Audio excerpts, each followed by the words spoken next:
Hello everyone, ಜಾನು ಕನ್ನಡ ಲಾಕ್ಸ್ಗೆ ನಿಮ್ಮೆಲ್ಲರಿಗೂ ಸ್ವಾಗತ.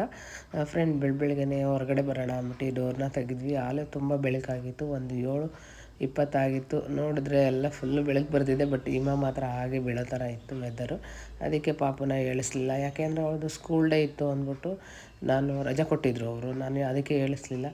ಆಮೇಲೆ ಪಾಪ ಎಸ್ ಎಂ ಕೃಷ್ಣ, ನಮ್ಮ ಮಾಜಿ ಮುಖ್ಯಮಂತ್ರಿಯವರು ಡೆತ್ ಆಗಿದ್ದರು ಅಂದ್ಬಿಟ್ಟು ರಜೆನ ಕೊಟ್ಟಿದ್ದರು. ಹಾಗಾಗಿ ನಾನು ಅವಳನ್ನ ಹೇಳಿಸ್ತಾ ಇಲ್ಲ, ರೆಸ್ಟ್ ಮಾಡಲಿ. ಯಾಕೆಂದರೆ ಅವಳಿಗೆ ಡ್ಯಾನ್ಸ್ ಎಲ್ಲ ಮಾಡಿ ಮತ್ತು ತುಂಬ ಹೋಮ್ವರ್ಕ್ ಎಲ್ಲ ಕೊಟ್ಟಿರ್ತಾರೋ ಅದನ್ನೆಲ್ಲ ಬರಿತಾ ಇದ್ಲು. ಹಾಗಾಗಿ ಅವಳು ಸ್ವಲ್ಪ ಮಲ್ಕೊಳ್ಳಿ ಅಂತ ಅಂದ್ಬಿಟ್ಟು ಅವಳನ್ನ ಹೇಳ್ಸಿಲ್ಲ ನಾನು. ಯಾವಾಗಲೂ ಅಷ್ಟೇ, ಮಕ್ಕಳು ಪಾಪ ಸ್ಕೂಲು ಅದು ಇದು ಬಂದಿರ್ತಾರೆ, ಅವರು ಇಷ್ಟ ಆದಂಗೆ ಮಲ್ಕೋಬೇಕು. ನೋಡಿ, ಇದೆಲ್ಲ ಸ್ವಲ್ಪ ಯಾಕೋ ಫುಲ್ಲು ಒಣಗಂಗೆ ಆಗ್ಬಿಟ್ಟಿದೆ. ಜನದ್ದು ದೂಷಣೆ ಬಿದ್ದು ಮತ್ತು ಜನದ ಕಣ್ಣು ಬಿದ್ದರೆ ಈಗ ಆಗುತ್ತೆ ಅಂತಾರೆ. ಜನನೇ ಸುಟ್ಟೋಗ್ಬಿಡ್ತಾನೆ ಇನ್ನು ಮನುಷ್ಯರೇನು ಅಂತಾರೆ. ಅದೆಲ್ಲ ಸುಳ್ಳು. ಚಿಗುರ್ತಾ ಇರಬೇಕು. ಯಾರು ಏನೇ ಹಿಂದೆಗಡೆ ಮಾತಾಡ್ಕೊಂಡ್ರು, ಏನೇ ಕಣ್ಣು ಹಾಕಿದ್ರು ಯಾರಿಗೂ ಏನೂ ಆಗೋಲ್ಲ.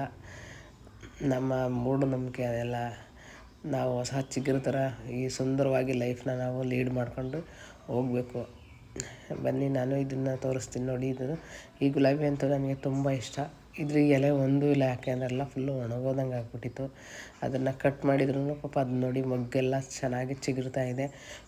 ಫ್ರೆಂಡ್, ಮತ್ತು ಇದನ್ನು ನಾನು ಒಂದು ಸ್ಕ್ವೇರ್ ಫೀಟಿಗೆ ಇಷ್ಟು ಅಂತ ತೊಗೊಬಂದಿದ್ದು. ಇದನ್ನು ತಮಿಳ್ನಾಡಲ್ಲಿ, ನಾವು ಇಲ್ಲಿ ಕರ್ನಾಟಕದಲ್ಲಿ ಹೇಗೆ ಭತ್ತ ಬೆಳಿತೀವೋ ಇದನ್ನು ಅವರು ಅಲ್ಲಿ ಈ ಥರ ಬೆಳೆದು ಮಾರ್ತಾರಂತೆ. ನನಗಂತೂ ಇದು ತುಂಬ ಇಷ್ಟ. ಯಾಕೆಂದರೆ ಚಿಕ್ಕ ವಯಸ್ಸಲ್ಲೆಲ್ಲ ಪಾರ್ಕಲ್ಲೆಲ್ಲ ನೋಡ್ತಾ ಇದ್ವಿ ಈ ಥರ ಎಲ್ಲಿರುತ್ತೆ ಅಂತ. ಈಗಂತೂ ಇಲ್ಲಿ ನಮ್ಮ ಪಾಂಡವಪುರ ಡಿಪೋ ಇದೆಯಲ್ಲ, ಅಲ್ಲಿ ಸ್ಕ್ವೇರ್ ಫೀಟ್ಗೆ ಒಂದು ಇಷ್ಟಡಿಗೆ ಇಷ್ಟಡಿ ಅಂತ ಹೇಳಿ ಮಾರ್ತಾರೆ. ಹಾಗೆ ಬನ್ನಿ, ಇಲ್ಲೊಂದು ಬೇವಿನ ಮರ ಮತ್ತು ದಪ್ಪ ಬೆಟ್ಟದ ನೆಲ್ಲಿಕಾಯಿದು ಗಿಡನ ಹಾಕಿದ್ದೆ. ಅದ್ರ ಜೊತೆಗೆ ಒಂದು ಬೇವಿನ ಮರ ಹುಡ್ತಾಯಿದೆ. ಹಾಗೆ ಈ ಕಡೆ ನೀವು ಬಂದರೆ ಇದೇನು ಮರ ಅಂತ ನಂಗೆ ನಿಜವಾಗ್ಲೂ ಗೊತ್ತಿಲ್ಲ. ಒಟ್ಟಿನಲ್ಲಿ ರಾಜು ಮನೆ ಮುಂದೆ ಕವರ್ ಆಗುತ್ತೆ, ಬಿಸಿಲು ಬರೋಲ್ಲ ಕಾರ್ ನಿಲ್ಸೋಕ್ಕೆ ಅಂತ ಹಾಕಿದ್ದಾರೆ. ಈಗ ಬನ್ನಿ, ಈಗ ತೊಗರಿಕಾಯಿಗೂ ಸ್ವಲ್ಪ, ಮತ್ತು ಅಲ್ಲಿ ನೀವು ಮಧ್ಯದಲ್ಲಿ ನೋಡ್ತಿರ್ಬೋದು ಫುಲ್ಲು ಒಳಗಡೆ ಆದಂಗೆ ಒಂದು ಬಾಳೆ ಬರ್ತಾಯಿದೆ. ಹಂಗಾಗಿ ಆ ಬಾಳೆಗೂ ಸ್ವಲ್ಪ ನೀರನ್ನ ಹಾಕ್ತಾಯಿದ್ದೀನಿ. ಇಲ್ಲಾಂದ್ರೂ ಒಂದು 20-22 ಗಿಡ ಏನೋ ಇರಬೇಕು ತೊಗರಿಕಾಯಿ. ಎಲ್ಲ ಕಾಯಿ ಬಂದಿದೆ, ಎಲ್ಲ ಹೂವು ಬಂದು ಚೆನ್ನಾಗಿ ಬರ್ತಾಯಿದೆ. ಇನ್ನೂ ಯಾವುದೂ ತಪ್ಪಾಗಿಲ್ಲ. ಬನ್ನಿ, ನಾನು ಮತ್ತು ರಾಜು ರೆಡಿಯಾಗಿ ಎಲ್ಲೋಗ್ತಾಯಿದ್ದೀವಿ ಅಂತ ಹೇಳ್ತೀನಿ. ಹೌದು, ತುಂಬ ವರ್ಷನೇ ಆಗಿತ್ತು. ನಮ್ಮ ತಾಯಿ ಚಂದಗಳಮ್ಮ ಕೇರ್ಪೇಟೆ ಹತ್ರ, ನಿಮ್ಮೆಲ್ಲರಿಗೂ ಗೊತ್ತಿರ್ಬೋದು, ಅಲ್ಲಿಗೆ ಹೋಗ್ತಾಯಿದ್ದೀವಿ. ನಾನು, ಅತ್ತಿಗೆ ಮತ್ತು ಎರಡನೇ ಅಣ್ಣ ಅವ್ರ ಹೆಂಡ್ತಿ. ಪಾಪ ಅವ್ರ ಸ್ಕೂಲ್ದು ವ್ಯಾನು ರಜೆ ಇಲ್ಲ ಅಂದ್ಬಿಟ್ಟು ಅವ್ರು ಬರಲಿಲ್ಲ. ಹಾಗಾಗಿ ಮೂರನೇ ಅಣ್ಣವ್ರ ಹೆಂಡ್ತಿ ಮತ್ತು ಮೊದಲನೇ ಅಣ್ಣವ್ರ ಹೆಂಡ್ತಿ, ನಮ್ಮ ಶೋಭತ್ಗೆ ಮತ್ತು ಅರ್ಚನಾತ್ಗೆ, ನಮ್ಮ ಸೋನು, ನಾವು 5 ಜನ ಹೋಗ್ತಾಯಿದ್ದೀವಿ. ಫ್ರೆಂಡ್, ಜಾನು ಕನ್ನಡ ಲಾಕ್ಸ್ನ ನೋಡ್ತಾ ಇದ್ದೀರಾ, thank you so much. Really thank you. ಯಾಕೆಂದರೆ ಸಬ್ಸ್ಕ್ರೈಬರ್ ಆಗ್ತಾಯಿದ್ದೀರಾ, ಥ್ಯಾಂಕ್ ಯು. ಈಗ ನಾವು ಹೋಗ್ತಾ ಇದ್ದಂಗೆ ನಮಗೆ ಕಣ್ಣಿಗೆ ಬಿದ್ದಿದ್ದು ಈ ಫ್ರೂಟ್ಸು. ನಾವು ಮೇಲ್ಕೋಟೆಯಿಂದ ಹೋಗ್ತಿದ್ವಿ, ಹತ್ರ ಆಗುತ್ತೆ ಅಂದ್ಬಿಟ್ಟು. ಕೇರ್ಪೇಟೆ ಹೋಗಿ ಆ ಕಡೆಯಿಂದ ಲಾಂಗ್ ಆಗುತ್ತೆ, ಹಾಗಾಗಿ ಹೋಗ್ತಾಯಿದ್ವಿ. ಶೋಭಮ್ಮ ನೋಡಿ, ನಮ್ಮತ್ತಿಗೆ ಪಾಪ ಅವರೇ ಎಲ್ಲ ಈ ಫ್ರೂಟ್ಸ್ ಎಲ್ಲ ತಗೊಟ್ರು. ಕಾಳುಗಳೆಲ್ಲ ತಗೊಂಡ್ರು. ಇಲ್ಲಿ ಕಾಳುಗಳಿಗೆ ಎಲ್ಲ ಚೆನ್ನಾಗಿತ್ತು. ಅದಕ್ಕಂತೂ ನನಗೆ ತುಂಬ ಇಷ್ಟವಾದದ್ದು ಈ ಮಾವಿನಕಾಯಿ. ಅದಕ್ಕೆ ನಿಮಗೆ ವೀಡಿಯೋನ ಮಾಡಿ ತೋರಿಸ್ತಾ ಇದ್ದೀನಿ. ಫ್ರೆಂಡ, ಈ ಕಡೆ ಮೇಲ್ಕೋಟೆಯಿಂದ ಮತ್ತು ಸೀಳ್ನೆರೆ ಸೈಡು ಹೋಗಿದ್ರೆ, ಸೀಳ್ನೆರೆ ಸೈಡು ಆದರೆ ಹತ್ರ ಆಗುತ್ತೆ. ಹಾಗಾಗಿ ಹೋಗ್ತಾಯಿದ್ದೀವಿ. ಇಲ್ಲಿ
ಸಾಂಗ್ ಕೇಳಿಸ್ಕೊಂಡ್ರು ಫ್ರೆಂಡ್. ಈ ಸಾಂಗ್ ಅಂತೂ ತುಂಬ ತುಂಬ ತುಂಬ ಪಾಪ್ಯುಲರ್ ಆಗಿಬಿಟ್ಟಿದೆ. ನಮಗಂತೂ ರಾಜುಗೂ ಮತ್ತು ನಮ್ಮ ಅತ್ತಿಗೆಗೂ ತುಂಬ ಇಷ್ಟ ಆಗಿ ಪದೇ ಪದೇ ಕೇಳ್ತಾನೆ ಇದ್ದರು. ಬನ್ನಿ, ಇದೇ ಚಂದಗಳಮ್ಮ ದೇವಸ್ಥಾನ. ಇದಂತೂ ಪವರ್ಫುಲ್ ದೇವಸ್ಥಾನ. ಇದ್ರ ಬಗ್ಗೆ ಎಲ್ಲ ಆಲ್ಮೋಸ್ಟ್ ಅಲ್ಲಿ ಸ್ವಲ್ಪ ವೀಡಿಯೋನ ನೋಡಿರ್ತೀರ, ಆದ್ರೆ ನಂದು ಒಂದು ವೀಡಿಯೋ ಇರಲಿ ಅಂತ ಆಗ್ತಾಯಿದ್ದೀನಿ. ನಮ್ಮ ಪಾಂಡವಪುರದ ಹತ್ರ ಬಂದರೆ ಕೇರ್ಪಟ್ಟೆ ಹಾಕಂಗೆ ಇಲ್ಲಿಗೆ ಬಂದರೆ ಒಂದು ಚಂದಗಳಮ್ಮ ದೇವಸ್ಥಾನ ಇದೆ, ಪವರ್ಫುಲ್ಲು. ನೀವು ನೋಡ್ತಿರ್ಬೋದು. ಇಲ್ಲಿ ನಾನ್ ವೆಜ್ಜು ಮೊದಲು ಪೂಜೆ ಮಾಡಿ, ಇಲ್ಲಿ ಮಕ್ಕಳಾಗದೇ ಇರೋರು ಮತ್ತು ಏನಾದರೂ ಸಮಸ್ಯೆ ಕಷ್ಟಗಳಿರೋರು ಇಲ್ಲಿ ಬಂದು ಅಲ್ಲಿ ಏನಾದರೂ ಸಮಸ್ಯೆ ಇದ್ದರೆ ಮನೆಯಲ್ಲಿ ಯಾರಾದರೂ ಮಾಡ್ಲಾಗಿಟ್ಲ ಮತ್ತು ಅದೇ ಥರ ದ್ವೇಷಕ್ಕೆ ಏನಾದ್ರು ಇದು ಮಾಡಿದರೆ ಇಲ್ಲಿ ಬಂದು ತಡೆ ಓಡಿಸಿದ್ರೆ ಎಲ್ಲ ಕ್ಲಿಯರ್ ಆಗುತ್ತೆ. ನಾವಂತೂ ಇಲ್ಲಿ ಯಾರಿಗೂ ಕೆಟ್ಟದನ್ನು ಬಯಸೋಕ್ಕೂ ಬರೋಲ್ಲ, ಯಾರಿಗೂ ನಾವು ಕೆಟ್ಟದನ್ನು ಹೇಳೋದು ಇಲ್ಲ. ನಮ್ಮ ಮನಸ್ಸಿಗೆ ಏನಾಗಬೇಕು ಅಂದರೆ ನಮ್ಮ ಒಳ್ಳೆತನ, ನಮ್ಮ ಲೈಫು ನಮಗೆ ಮಾತ್ರ ಲೀಡ್ ಆಗಬೇಕು, ಚೆನ್ನಾಗಿರಬೇಕು ಅಂತ ಕೇಳ್ಕೊಳಕ್ಕೆ ಬರ್ತೀವಿ. ನಾನು ಇಲ್ಲಿ ನನ್ನ ಮಗಳನ್ನ 3ನೇ ವರ್ಷದ ಬರ್ತಡೇ ಮಾಡಿದ್ದೆ, ಪರ ಮಾಡತ್ತು ಅಂತ ಹೇಳ್ತಾರೆ.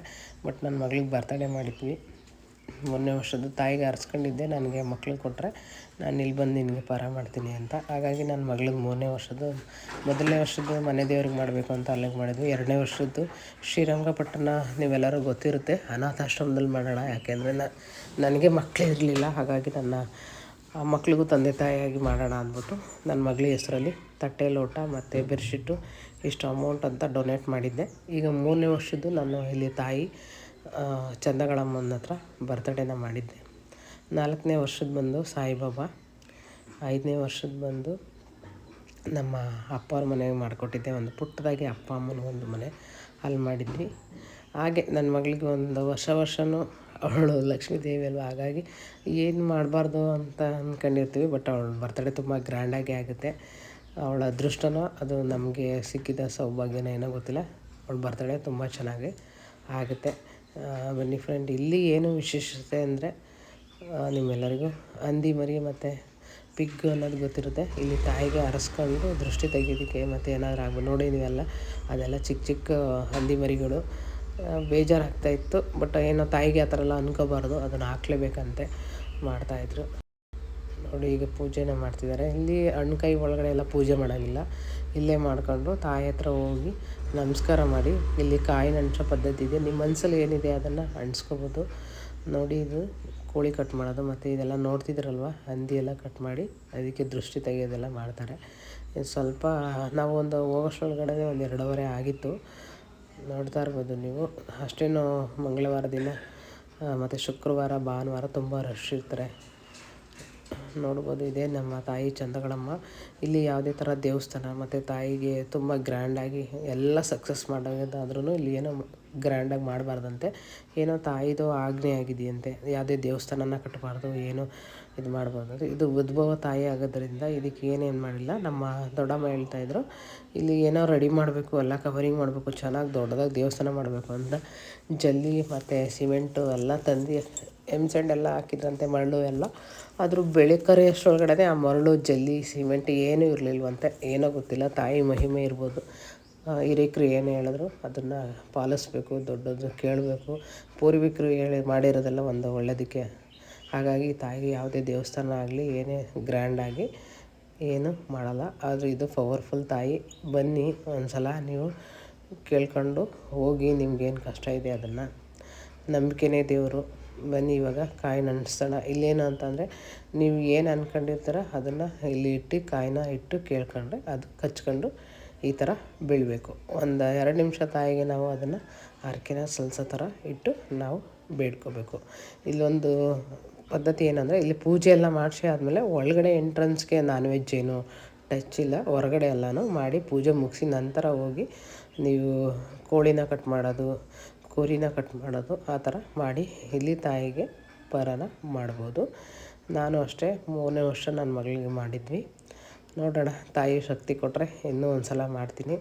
ನನಗಂತೂ ದೇವ್ರ ಕಾರ್ಯ ಮಾಡೋದಲ್ಲಂತೂ ತುಂಬ ಇಷ್ಟ. ನಿಮ್ಮೆಲ್ಲರಿಗೂ ನಾನು ಯಾವಾಗಲೂ ಪದೇ ಪದೇ ಹೇಳ್ತಾ ಇರ್ತೀನಿ, ಮನುಷ್ಯರ ಹತ್ರ ಹೋಗಿ ಹೇಳ್ಕೊಂಡು ಅವರು ಹಿಂದೆಗಡೆ ಆಡ್ಕೊಂಡು ನಗೋಡೋ ಬದಲು ಈ ಥರ ದೇವತೆಗಳು ಮತ್ತು ದೇವಾಲಯಕ್ಕೆ ಹೋಗಿ ನಿಮ್ಮನ್ನು ಸೃಷ್ಟಿ ಮಾಡಿಸಿರೋಂತಹ ದೇವ್ರುಗಳ ಹತ್ರ ಕೇಳ್ಕೊಳ್ಳಿ, ತಂದೆ ತಾಯಿಗಳ ಹತ್ರ ಕೇಳ್ಕೊಳ್ಳಿ, ಅಣ್ಣ ತಮ್ಮದಿರ ಹತ್ರ ಹೇಳ್ಕೊಳ್ಳಿ. ಅವ್ರಿಗೆ ತುಂಬ ಒಳ್ಳೆಯದನ್ನು ಮಾಡ್ತಾರೆ. ಬನ್ನಿ, ಇವಾಗ ನಮಗೆ ಸುಮಾರು ಆಲೇ ಒಂದು 3 ಗಂಟೆ ಆಗಿತ್ತು, ಹೊಟ್ಟೆ ಹಸಿತಾಯಿತ್ತು. ಹಾಗಾಗಿ ನಮ್ಮ ರಾಜು ಯಾವಾಗಲೂ ಹೇಳ್ತಾ ಇರ್ತಾರೆ ಕೇರ್ಪೇಟೆಗೆ ಬಂದಾಗೆಲ್ಲ ಇಲ್ಲಿ ಒಂದು ದೊನ್ನೆ ಬಿರಿಯಾನಿ ಸಖತ್ ಫೇಮಸ್ಸು, ನೀವು ತಿಂದರೆ ಪದೇ ಪದೇ ತಿಂತಾಯಿದ್ದೀರ ಜನೋ ಬನ್ನಿ ಅಂದ್ಬಿಟ್ಟು ಕರ್ಕೊಬಂದರು. ಹೌದು, ಸಖತ್ ಚೆನ್ನಾಗಿತ್ತು. ನೋಡ್ತಿದ್ದಂಗೆ ಒಂಥರ ರೈಸು ಸೋನಮ್ ರೈಸ್ ಅಂತ ಅಂದ್ಬಿಟ್ಟು ಮಾಡಿದ್ದಾರೆ, ಸಖತ್ತಾಗಿತ್ತು. ಅದಕ್ಕೂ ಜೊತೆಗೆ ಬೋಟಿ ಗೊಜ್ಜು ತಗೊಂಡ್ರು ರಾಜು. ಮುದ್ದೆ ಕೇಳಿದ್ರು, ಇಲ್ಲಿ ಮುದ್ದೆ ಇಲ್ಲ ಅಂತ ಅಂದರು. ಮಂಡ್ಯದರಾಗಿ ಮುದ್ದೆ ಮಾಡಿಲ್ವ ಅಂತ ನಾನು ರೇಗಿಸ್ತಾ ಇದ್ದೆ. ಈಗ ನೋಡಿ ಚೆನ್ನಾಗಿ ತಿಂದ್ವಿ ಮತ್ತು ಸಖತ್ತಾಗಿತ್ತು. ಫ್ರೆಂಡ್ ಯಾರಾದರೂ ಈ ಕಡೆ ಬಂದರೆ ಇಲ್ಲಿಗೆ ದೊನ್ನೆ ಬಿರಿಯಾನಿಗೆ ವಿಸಿಟ್ ಮಾಡಿ. ನೋಡೋಕ್ಕೆ ಚಿಕ್ಕದಾಗಿರ್ಬೇಕು, ಟೇಸ್ಟ್ ಮಾತ್ರ ಸಖತ್ತಾಗಿ ಮಸ್ತಾಗಿದೆ. ರಾಜುಗೆ ಥ್ಯಾಂಕ್ಸ್ ಹೇಳ್ತಾ ಇದನ್ನು ನಾನು ನಿಮಗೆ ವೀಡಿಯೋ ಮಾಡ್ತಾಯಿದ್ದೀನಿ ನೋಡಿ. ದೊನ್ನೆ ಬಿರಿಯಾನಿ ಕಾಂಟ್ಯಾಕ್ಟ್ ಮಾಡಿ. Thank you friend. ಇವತ್ತಾಗಿತ್ತು ಲಾಗು. ಚೆನ್ನಾಗಿ ತಿನ್ನಿ. Thank you. ಹೀಗೆ ಜಾನು ಕನ್ನಡ ನೋಡಿ. Thank you.